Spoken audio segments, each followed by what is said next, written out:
Next up on the operation tour of rational numbers is multiplication. Now, with multiplication, there are a couple of different rules, and I have a bunch of different examples here that will show us all of the rules. So I'm just going to dive right into these examples. The first thing you probably want to remember is if you've got a whole number, you can write it as a fraction by putting it over 1, which will make life easier. Before you multiply, you want to take a look at this and say, okay, can I simplify anything here first? Can I take something in the numerator and denominator and say, hey, you're both divisible by something? And here I can. 6 and 3 are both divisible by 3. So I can do that. I can divide them both by 3 to get smaller numbers. Smaller numbers are always better to work with.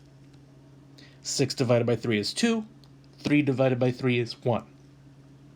I cannot simplify anymore because you're only allowed to simplify with one number in the top and one number in the bottom. You may not do the 2 and 2 that are both on the same level. So now we multiply straight across. 2 times 2 is 4. 1 times 1 is 1. 4 over 1 is the whole number 4. Easy peasy, lemon squeezy. Up next, we have negative 4 times 2 and 3/5. Couple things to deal with here. We've got a negative number, and I've got a mixed number. The negative number is very easy. We'll deal with it at the end. For the moment, I'm just going to put it as negative 4 over 1. It's the 2 and 3/5 that causes us a real problem. 2 and 3/5 is a mixed number. You are not allowed to multiply, or for the next section divide, with mixed numbers. You must convert it to an improper fraction. To change a mixed number to an improper fraction, please remember we take the denominator, multiply it to the whole number part, take what we get, and add the numerator. So the denominator is 5 times the whole number part, which is 2. 5 times 2 is 10. Add the numerator. 10 plus 3 is 13. So 2 and 3/5 is 13/5. Now we can multiply. We look here, is there anything to simplify? And the answer is no. 4 and 5 don't play nice. 13 and 5 don't play nice. So we're just going to go ahead and multiply through. Negative 4 times 13 is negative 52.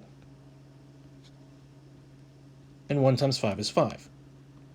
Remember, a negative times a positive is negative.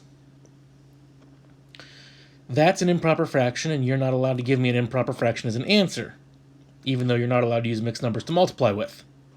Life is fun. Switching this back is not too bad. The question is, how many times can I take 5 out of 52? And the answer is 10, because that makes 50.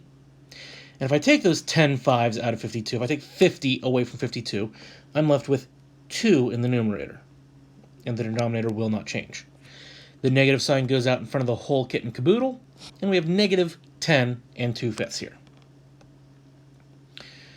Negative 1/2 times negative 3/5. There's actually nothing terribly fancy here.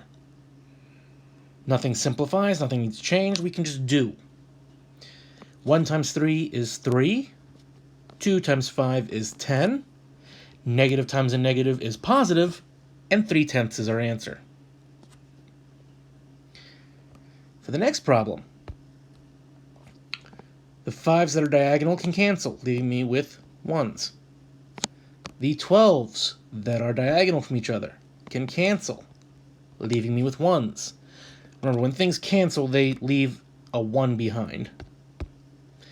So now this is 1 times 1 in the numerator, 1 times 1 in the denominator, and a positive times a negative, which means it's negative. 1 over 1, of course, is the whole number 1. So this is just negative 1 because everything cancels out, and it was positive times negative.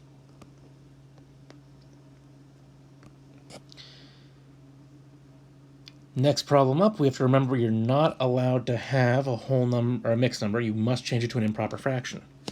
So 3 times 6 is 18.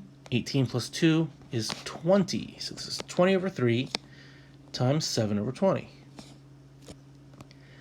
When we look here, the 20s cancel. They're diagonal from each other, which leaves us with 7 over 3. All we got to do is change that back to a mixed number. I can take 2 3s out of 7.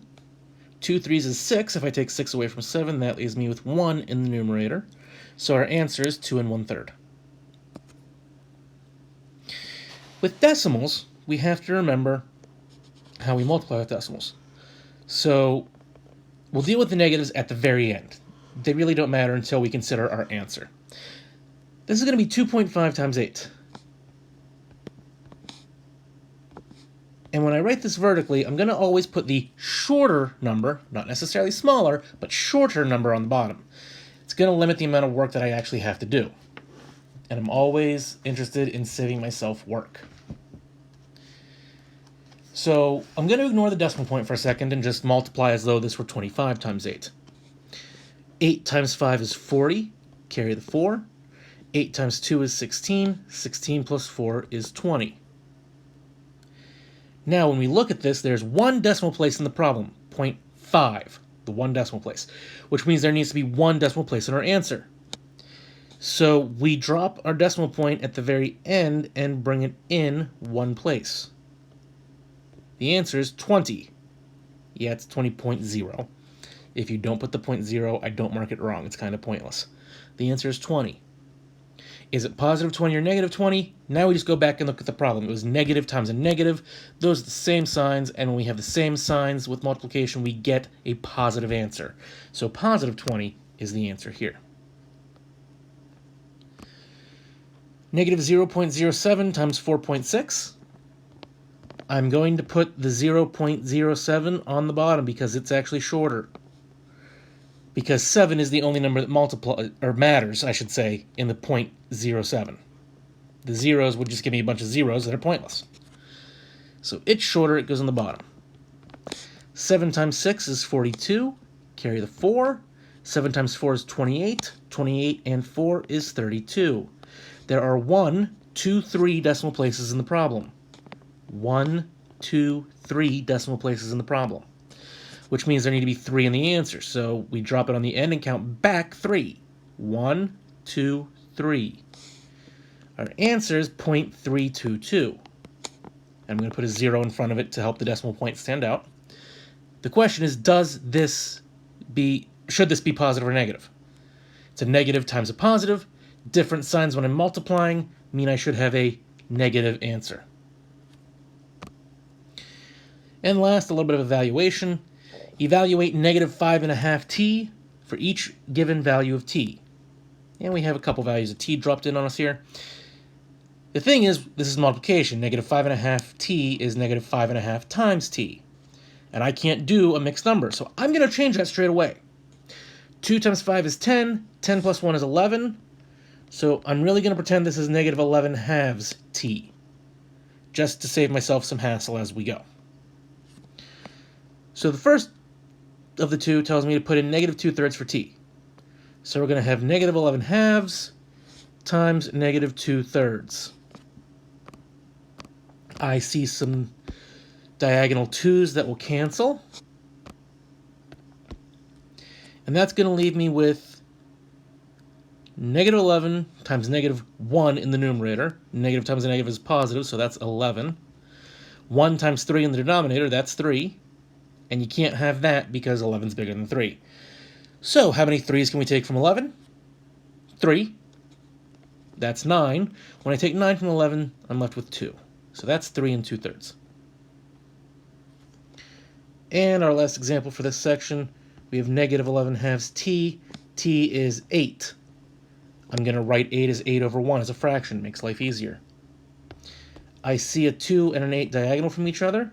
They both divide by 2. That technically turns the 2 into a 1 and the 8 into a 4. Negative 11 times positive 4 is negative 44. 1 times 1 is 1. So negative 44 over 1 is the integer negative 44.